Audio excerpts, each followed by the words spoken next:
The Secretary, Senate will come to order. Secretary will call the roll. Alquist, Anderson, Berryhill, Blakesley, Calderon, Canella, Corbett, Correa, De Leon, DeSaulnier, Dutton, Emerson, Evans, Fuller, Gaines, Hancock, Harmon, Hernandez, Huff, Kehoe, LaMalfa, Leno, Ted Lieu, Carol Lieu, Lowenthal, Negrete McLeod, Padilla, Pavley, Price, Rubio, Runner, Smidian, Steinberg, Strickland, Vargas, Walters, Wolk, Wright, Weiland, Yee. Members, a quorum is present. A quorum is present. Would the members and our guests be on the rail and in the gallery please rise? We'll be led in prayer this morning by our chaplain, Rabbi Mona Alfi, after which please remain standing, and we will be led in the Pledge of Allegiance by Senator Gloria Negrete McLeod. Good morning. O holy and merciful God, we turn to you with open hearts, asking for guidance and wisdom. Grant those who lead us insight and courage, and may all who serve you by serving others with compassion and kindness find their spirits renewed and their determination strengthened. May we never be afraid to toil into the night to work for the good of all people and blessings for all humanity. May this be God's will. Amen.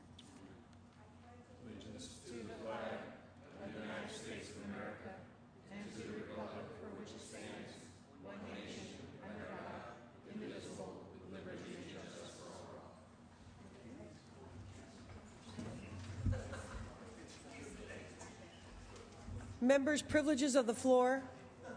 Privileges of the floor.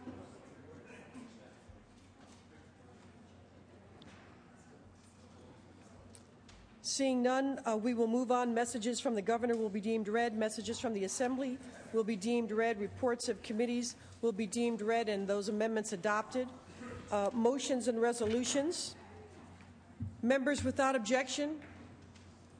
Without objection, the following bills with floor amendments will be deemed read and amendments adopted. That's item 12, SB 134 by Senator Corbett. Thank you. Without objection. Any other motions and resolutions, members?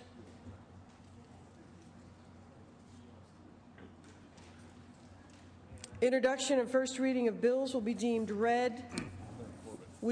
Senator Corbett, for what purpose? Thank you very much, Madam President. This is an announcement. I'd like to announce that Nissan is holding their 14th annual Retire Your Attire clothing drive to benefit WEAVE. We all know WEAVE, Women Escaping a Violent Environment. This week, your office received an invitation to have a donation box placed outside your office, and the official kickoff is Monday, April 4th, and runs through April 13th. Please do a little spring cleaning and bring in your gently used business clothing. WEAVE clients are reentering the workforce and are faced with a competitive job market. Let's see what we can do to make a difference with your donations. All men and women's clothes are accepted, and if you're interested in having a collection box placed outside your office, today is the deadline to sign up. So thank you all very much. I know you've all been very generous in the past. Appreciate your support this year as well. Thank you so much, Senator Corbett, for announcing that important annual event. I hope everybody participates. Members, we will, if there's any other announcements, we'll go back to consideration of the daily file. Second reading, the Secretary will please read. Senate Bill 565, 445, 190, Senate Bill 590 with amendments, 621 with amendments, 361 with amendments, 578 with amendments.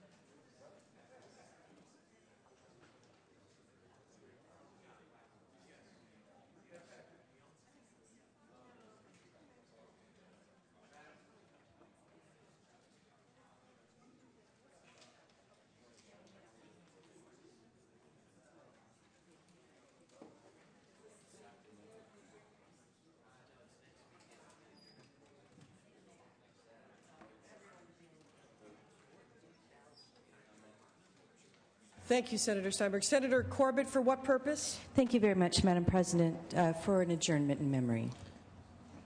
Without objection. Thank you very much, members. I rise today to adjourn in the memory of a longtime public servant in Alameda County. I rise to adjourn in the memory of Richard Winnie, who died on Sunday in Sebastopol after a long illness. He was 63 years old, and his passing is an enormous loss to our local community and to his friends. Mr. Winnie had been the Alameda County Council since 1998. He represented the county in a variety of legal cases throughout the years, including the county's fight to ban gun shows at the fairgrounds. Mr. Winnie also served as Oakland City Attorney from 1981 to 1987, and he also worked for the cities of Berkeley, Palo Alto, and Santa Rosa. Before becoming County Council, Mr. Winnie was in private practice, specializing in public law. He also had served as a legal advisor to the governments of Armenia, Romania, and Bulgaria, and he was a special legal advisor to Bosnia and Herzegovina. Mr. Winnie began his career as an economist for the Urban Institute in Washington, D.C., where he authored several books on public finance and performance measurement. Mr. Winnie was an avid baseball fan and had recently fulfilled his dream of attending spring training. Members, please join me in offering the condolences to all of those who are fortunate to know Mr. Winnie and who feel his loss so deeply. Thank you, members, for showing your respect. Thank you, Senator Corbett, and our condolences go to his family, and we thank him for all his service to Californians. Senator Steinberg, do you have an adjournment? I do. Now would be a good time. Thank you very much, Madam President. There are few legends in the history of the California legislature, but one was certainly A. Allen Post, who passed away at the age of 96 earlier this week. Mr. Post, of course, was renowned for his work as California's legislative analyst during the terms of 5 different governors: Earl Warren, Goodwin Jesse Knight, Edmund G. Pat Brown, Ronald Reagan, and Jerry Brown, his first time around. And as you read Mr. Post's obituary, the lessons sort of ring true for today. Fred Silva said, in the midst of fiscal turmoil, Allen was always calming and rational. Mr. Post himself said in 1995, I've been in an arena in which conflict, differences of opinion are the stock in trade. If they trust you, it's an extraordinary privilege, and you simply cannot abuse it. A. Allen Post was not just a legislative analyst, he was a renowned artist as well in his later years in life. And I think it's important during our struggles today that we all remember a man who forged through difficult times, who forged through difficult budgets, and reminds us that as dark as the day may seem, that there is always a solution and always a better way and a path to a better future. We adjourn in memory of A. Allen Post. Thank you, Senator Steinberg. And again, we offer our condolences to his family, and we join you in thanking him for his service to California. Members, any other adjournments? Senator Steinberg, do you want to take up file item 13? All righty, then we'll go to Senate third reading, and the Secretary will read. Senate Bill 104 by Senator Steinberg, an act relating to employment.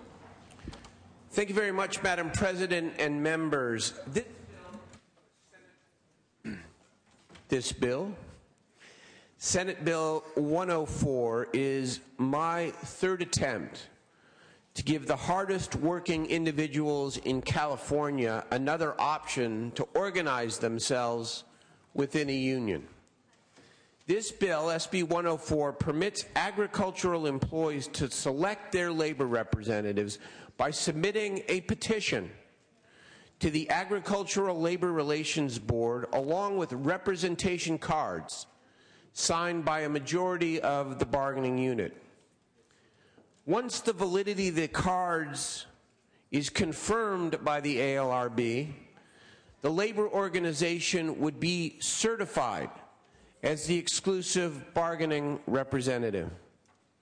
Opponents to this measure oppose in large part because they believe in the sanctity of the secret ballot. This bill does not eliminate the secret ballot process as a method to select labor representation. It simply adds this new process as an option. Why this bill? The current law, the ALRA, passed during Governor Brown's first term as governor in the 1970s, was a good law, is a good law, but it assumes that all participants in these critical elections are on an even playing field. The assumption is that individuals voting in these elections, conducted by the ALRB, are free to contemplate the pros and cons of their decision, and that they are free from the weighted influence and feelings of intimidation from their employers leading up to the election. The evidence over 30-plus years in California is to the contrary. There are countless cases and countless stories of farm workers who are told that if they vote to join a union, they will be out of a job the next day. They are told they will be reported to immigration.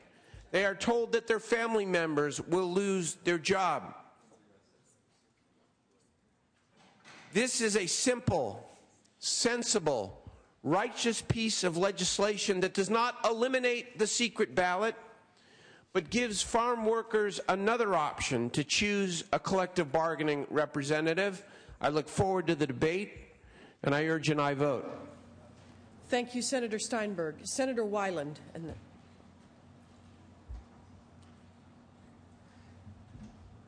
You know, even though farm workers are treated differently, and that came from the original National Labor Relations Act of the 30s during the Roosevelt administration, the reality is that over the initial passage of that law and decades and decades and decades of case law, the rules governing these elections have been decided, standardized, and they work. They work. The reality is, and many of you in this room have been involved in labor organizing, you know that the simplest thing to do is to get the card signed. And you know just as well that there are methods, and I'm sure many of you and your organizations have used them, and they're perfectly legal, to get cards signed, the so-called card check. It's not hard to do. You visit employees, you visit them often at night at their homes, you find others that will visit with them and usually explain according to the National Labor Relations Act, that, which is all governed by the National Labor Relations Board, that signing a card does not mean anything other than that there will be a fair election, a private election, which protects employees just as much as gives employers a fair chance at making their case. The first thing that you learn once those cards are signed is that you as an employer have all sorts of restrictions. You can't give a raise, you can't give a vacation, you can't change work rules, you can't promise anything. And indeed, the National Labor Relations Board enforces these. The reality is that most of these elections, as they were intended, work. If you're a bad employer, and there are employers who are not very good, they lose. and they deserve to lose. They've not kept up in pay and benefits. They don't treat their employees well. They lose. And they lose in a private, a truly secret election, just like all the other elections we have in this country. And if the employer has done a good job, they typically win the election. What this bill seeks to do is to change the playing field, because getting those cards signed, the so-called card check, really tilts the playing field toward the union. We ought to retain members. Unfortunately, this bill does not achieve what it's intended to achieve. And I might note that if we really want to help farm laborers in this state, we ought to get water. We ought to get water to the lower valley. When you talk about human suffering, and that's what's often talked about with labor, how are people being treated? When you talk about how people and families are treated, let's look at the lower valley, where an absurd use of the Protected Species Act is being used to create untold harm to the very sorts of families that this bill would seek to protect. We could change that. There's a provision in the Species Act that would allow that. That's what we ought to do to help people. Senator Calderon.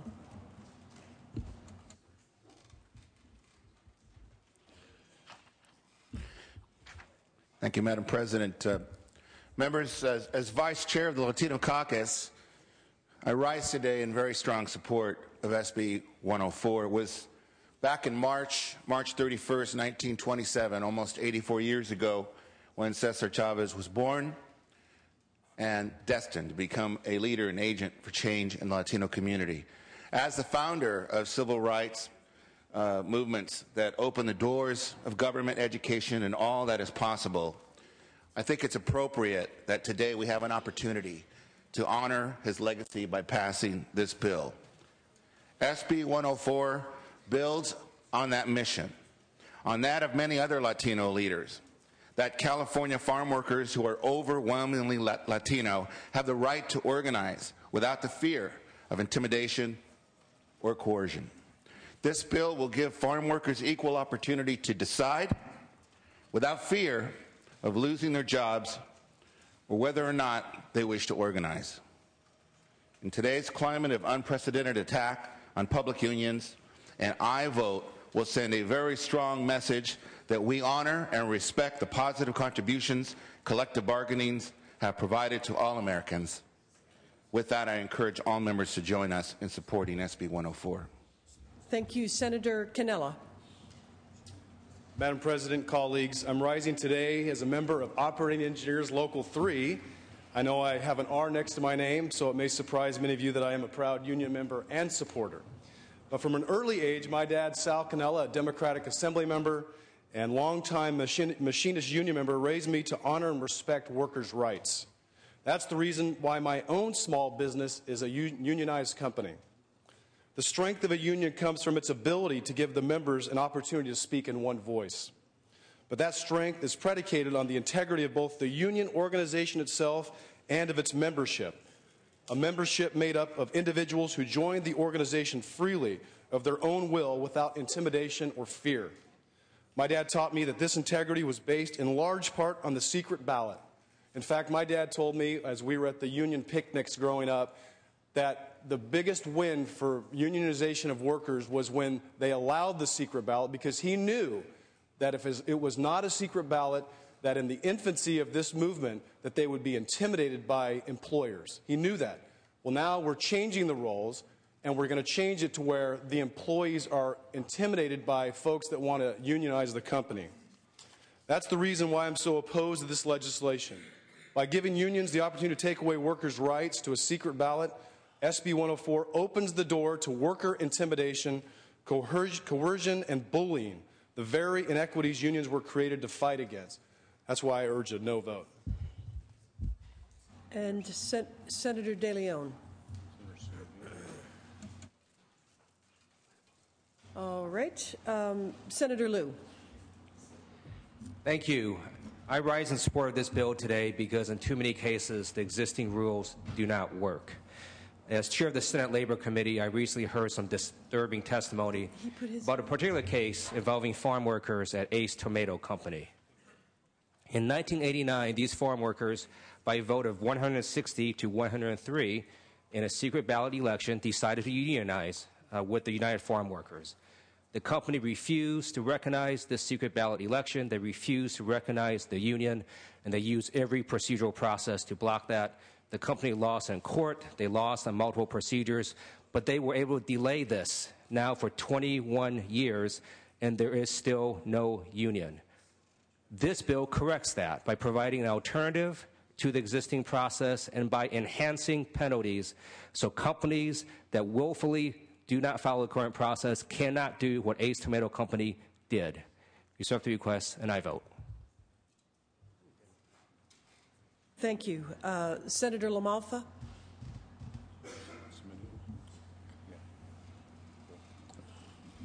The process around here continues to amaze me. This would remind me perhaps of an extra chapter out of the book 1984 by George Orwell, where we're going to increase freedom by removing the secret ballot. I come from an agricultural background.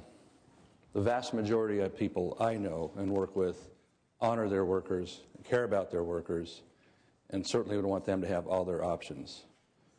We in this state in the election process bend over backwards to find ways to have people have their ballot, have their decision made in secret, in private, without coercion. This is a modern era we're in here. We're not doing things the way we did them 50 years ago, 100 years ago. This really moves in a direction to violate not only the workers' rights to a secret ballot, but even a trust between employer and employee. More so, as I sat in this legislature over the years and watched the process be gamed again and again and again with legislation that is so heavily pro-union and against job creation, against employers, yes, employers that are good people out there, providing jobs and opportunity. They're not all just folks out there trying to abuse a process. I don't get it. This place is about as anti-job, anti-economic growth as anywhere you would find in the Western Hemisphere. This just continues down that path. I don't understand why anybody would want to farm in a state like this or do business in a state like this. We continue to try and game the system with legislation like this. I strongly urge a no vote. Senator Simitian. Thank you, Madam President. Members, I rise in support of SB 104 and have three observations to share with colleagues this morning. One of the questions I ask myself whenever a bill comes up on the floor is, how will I explain my vote to my constituents when I go home and I'm at a town hall meeting or holding sidewalk office hours? If somebody walks up to me and asks me, now what was it you folks were doing on the floor of the State Assembly or State Senate, and explain your vote to me, Senator, what's the answer I'm going to give? And for all the back and forth in this conversation, you'd think this was a pretty radical or dramatic thing. I'm going to go home, and if I get a question, I'm going to say, oh, we decided that if a majority of folks submitted a petition saying that they wanted to be represented by one particular labor union, then their majority will, as evidenced on the petition, would prevail. And, you know, I know from my experience that the only thing that's going to surprise folks in my district is that that was a source of controversy on the floor of the California State Legislature. They're going to say, that was the subject of your debate? The fact that people exercise their right to petition for representation? That when a majority of folks step up and say, these are the folks we want to represent us, that somehow that caused concern and was the basis for disagreement? I don't think that's going to be a hard conversation to have. I think that's a fairly common sense and fairly well understood right to petition with a majority prevailing in the selection of a representation or bargaining unit. Now, it is our job on this floor to balance legitimate competing interests, and that's what collective bargaining is about, balancing legitimate competing interests in the course of a labor negotiation or debate. So I think it's important to look at the language of the bill that Senator Steinberg has authored, to look at the language of SB 104, and acknowledge the protections that are in the bill. The bill specifically provides that if there is debate or contention, an allegation that a majority of the sign-up petition were false, that's the basis for setting aside the petition. If there is an allegation that the board improperly determined the geographical scope of the bargaining unit, that's the basis to set aside the petition. If there's an allegation that a majority sign-up election was conducted improperly, that's the basis for setting aside the petition. And if there was improper conduct, which is the suggestion that's been raised, that's the basis for setting aside the petition. All of those protections are here in the bill. And the third and final observation I would make is this. The suggestion has somehow been made that the legislation proposed by Senator Steinberg raises the potential for intimidation. Let's ask ourselves a practical question. Who has the power? Who has the authority? Who has the control in a card check or petition situation? Is it the aspiring wannabe bargaining unit representatives from a particular unit, particular union, who have no status and no standing because they've not yet been selected? Or is it the employer who holds literally make or break job security control over each and every one of the employees? The suggestion that the legislation somehow empowers intimidation by union representatives when all of the power, all of the control, and all of the economic resources are in fact held in the hands of the employer is simply beyond the pale. It's a common sense measure. It's a fair measure. The protections are built into the bill, and the ability to control or coerce, if it resides anywhere, resides not with the aspiring union representatives, but with the folks who hold daily dollar and cents control over the employees who are subject to this card check. I respectfully ask for an aye vote. Senator Anderson. I rise in opposition. Quote, Proposition 22 takes away from the farm workers their right to vote in a representative election, unquote. This is the quote from the ballot argument against doing away with the secret ballot that was signed by Cesar Chavez and John Henning in 1972. Can this legislature now be saying that Chavez and Henning didn't know what they were talking about? Yes, we can. Quote, the California Farm Labor Act gave the UFW what it wanted, a secret ballot, unquote. This is a quote from the California Department of Education website. Can the legislature now be saying that the UFW and the Superintendent, Tom Torlakson, are wrong? Yes, we can. Jerry Brown in version 1.0 helped negotiate and sign the rights of farm workers to have a secret ballot. Can this legislature now be questioning the judgment of Jerry Brown version 1.0? Yes, we can. Can the legislature be so arrogant that on Cesar Chavez Day that we are taking the rights of a secret ballot away from farm workers and undermine the efforts of Chavez? Yes, we can. Can this legislature be so beholden to union bosses that we're willing to trample the rights of workers? Yes, we can. Can the legislature actually enact such hypocritical and anti-worker legislation as this measure? Yes, we can. For the record, I'm supporting the sacred rights of farm workers to have a secret ballot. Rather than card check coercion by union bosses, I'm voting no on this measure because, yes, I can. Senator De Leon.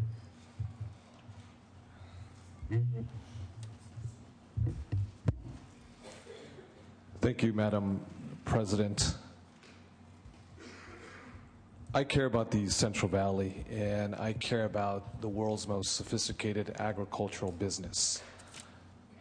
I care very much about what takes place, even though it's hundreds of miles geographically from the location, the Senate district that I currently represent. I joined my colleagues on the other side, my Republican colleagues, to enthusiastically support Secretary of Food and Agriculture, Karen Ross, and her new appointment as a new Secretary of Food and Agriculture. I care very much because in my district, we found a vector called the Asian citrus psyllid, which has the potential to devastate the citrus industry in the Central Valley. This vector destroyed and decimated Florida's crops as well as Brazil's and part of Mexico's. Also, too, in my district, I have the nation's largest flower market. The cut flower industry is very, very important to my district. And there's not one single location in this nation, not San Francisco, Seattle, Chicago, New York, Washington, D.C., or Atlanta, that has the largest flower market. That is in downtown Los Angeles. That's why I care, and I care because many of the consumers who purchase the product that is created and packaged in the Central Valley come from Southern California, the Bay Area, and elsewhere. So this is a topic that I care very deeply about. I do rise in support of this measure, SB 104, and I do thank the pro tem, Mr. Steinberg, for being very diligent and very committed to this issue. Unfortunately, this issue is needed because it is a measure that will protect farm workers from intimidation. It's just that simple. This measure is needed because intimidation has been perpetuated on farm workers, employees, as well as organizers who have consistently attempted to organize these men and women who toil under the worst conditions imaginable in this country or in the Western Hemisphere, as was referred to earlier today. When you go out into the Central Valley or elsewhere, whether it's the Central Valley, whether it is somewhere in Monterey Valley, Salinas, Watsonville, whether it's in Oxnard down in Southern California and Northern California, San Diego County, where the strawberries and the cut flower industry is so pervasive, you see some of the worst working conditions, conditions that harken back to almost the Dark Ages. We're talking about the pre-Enlightenment period. When we talk about 1972, just a little over 40 years ago, we banned DDT as a pesticide in 1972. In 1975, by law, through the legislature, through this legislative body, we banned el cortito, the short hoe, 24 inches, where men and women had to toil, breaking their back in the fields. That was just 1975, el cortito, the 24-inch short hoe. Just 6 years ago, 2005, when it came to heat conditions and protecting farm workers and giving them the most basic fundamental protections, shade from 100-degree temperatures, water. We just barely passed that in 2005. And even with that law that was passed in 2005, since then, we've had 11 men and women who have died from heat stroke. So when you look at the conditions of the men and women who put the food on our table, whether it's Whole Foods or farmers markets in our local communities, whether it's Trader Joe's or Ralph's, Vons, Safeway, whatever it is, here in California and elsewhere, the most deplorable conditions exist. And all these men and women are asking is an opportunity to organize. Some folks may say, I don't want to belong to the UFW, or I don't want to belong to this union or that union. That is their fundamental choice in a democracy. All it does is give them, again, to underscore and emphasize It gives them a democratic opportunity to have a choice. We've heard references to secret ballots, the sanctity, if you will, of the process so it's not blemished or flawed, so everyone can have a voice. But it's quite ironic that we're talking about these men and women who still don't have a voice, these men and women who are crying out to have a voice. They may not very well organize into a union. We don't know that. But we know that they have been intimidated. We know that they have been fired from their jobs. We know that families have been threatened.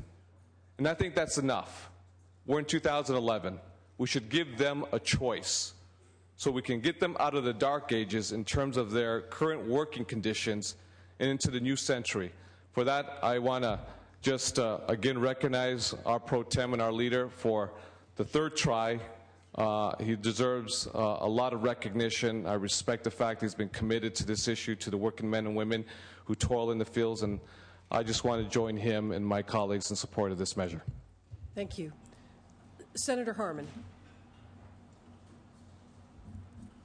Thank you very much, Madam President. I did have a question of the author.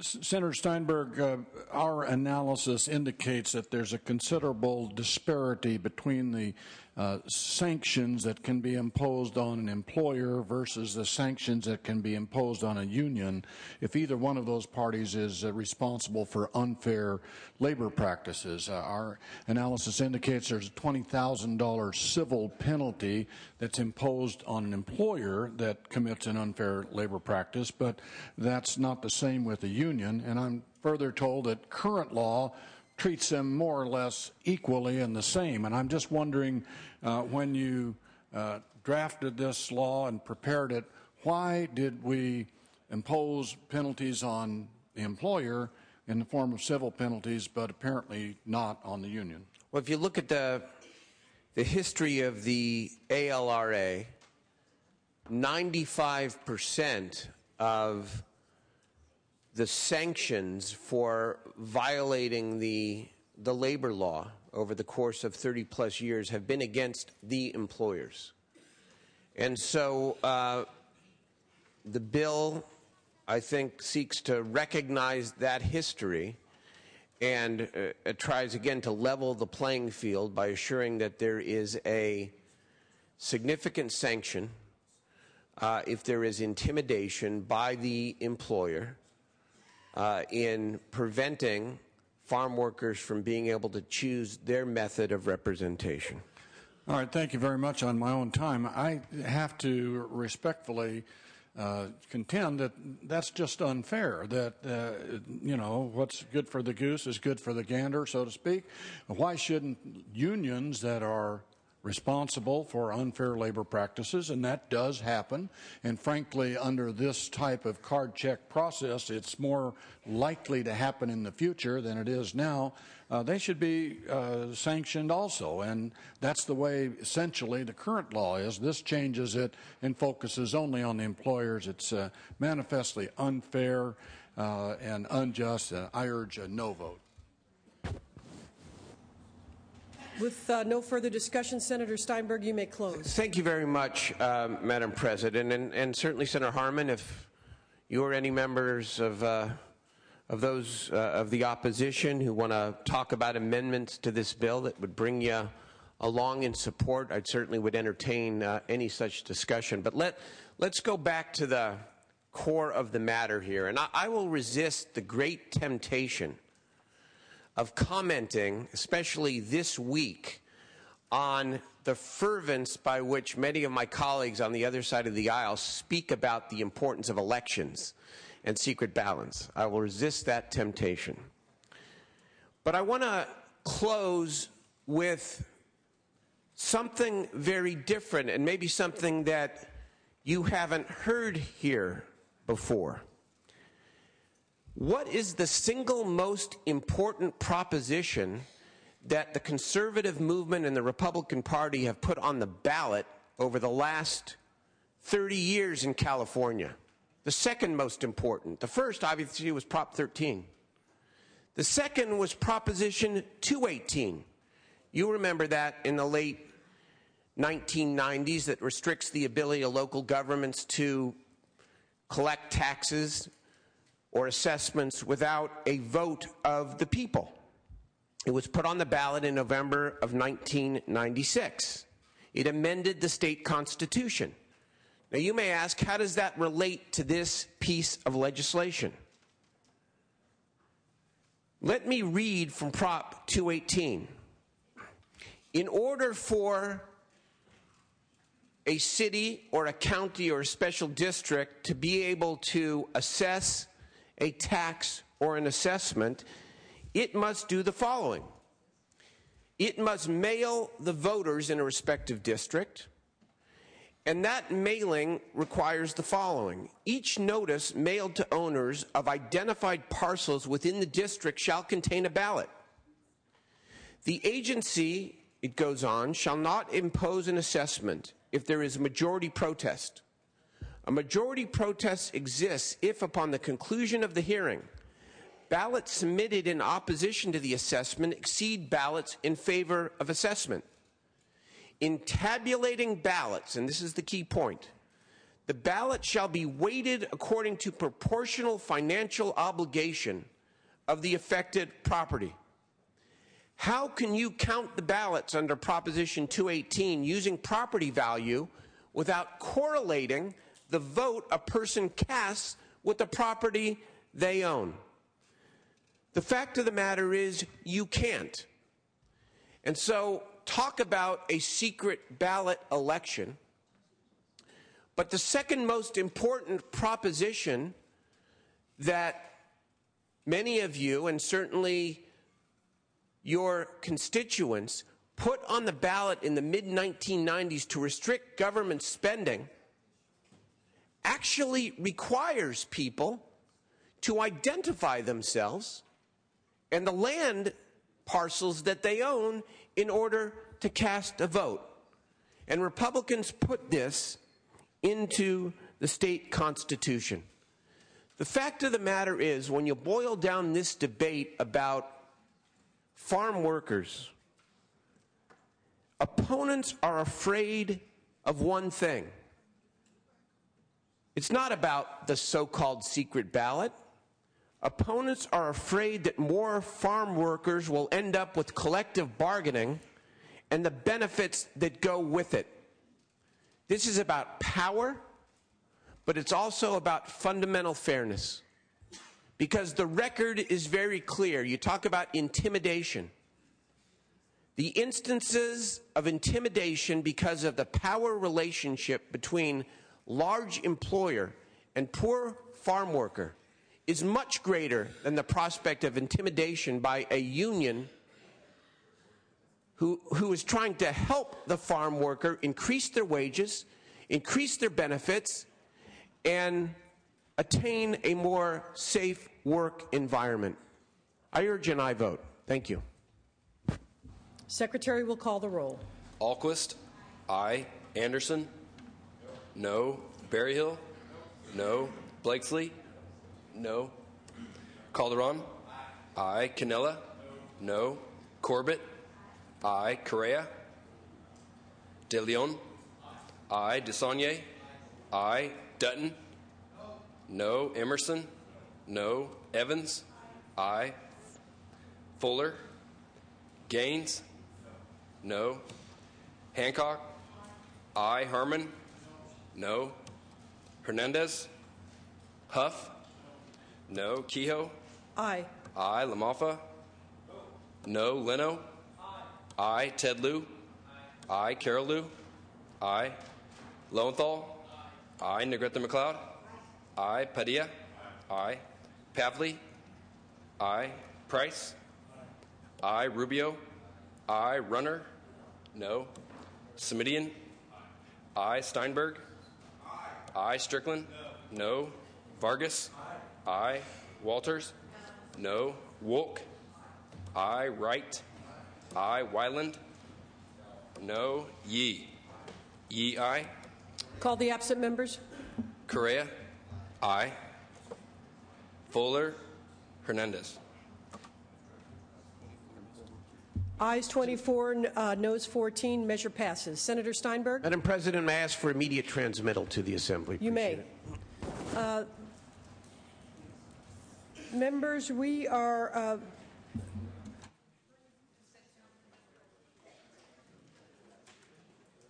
Members, the consent calendar is one item the Secretary will read. This is the consent calendar. Senate Bill 731 by the Committee on Judiciary, an act linked to civil actions. Any objection to applying a unanimous roll call? Is there objection? All right. The measure is adopted. Ayes 38, noes 0.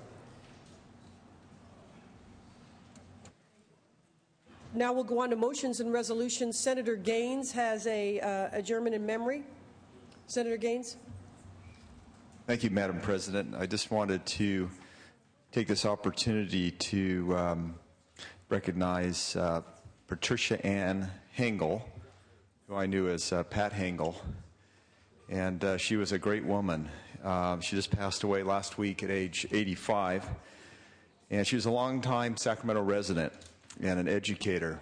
She taught for over 60 years in junior high, high school, junior college, and state college. She's survived by her husband of 64 years, 3 children, 6 grandchildren, and 1 great-grandchildren, and a sister. And she was just an incredible woman. She helped me get through all my math classes through high school and college. So she helped me with algebra, geometry, trigonometry, algebra 2, and then calculus. And she was an incredible lady. She had incredible values that I still remember to this day. She also helped my brother out, who's a doctor down in Modesto, and my sister, who's a teacher, and I'm a politician. Well, at least she won for 2 out of 3. And so I just wanted to take that opportunity because she was just a hard worker. She did a lot of tutoring of students throughout the region during her long career. I spoke to her daughter just yesterday, and she had indicated that her mom was exercising 5 days a week at age 85. So she was vibrant. She worked. In fact, she just retired about a year or 2 ago after teaching at CSUS. So a long, vibrant life. She lived her life very active in her church, and just a great model of society and the great things she did. So thank you. Very well done, Senator Gaines. We join you in offering our condolences to her family and thanking her for her efforts in advancing your mathematical skills. And the desk, Senator Gaines, the desk will need the name. Thank you. Senator Steinberg, is there more business? Any more business to come before the House? Then, sir, the desk is clear. Thank you very much, Madam President. First of all, I'd like the House to recognize and help celebrate the birthday of one of our colleagues, Mark DeSaulnier, who is 37 years old today. Again. I'm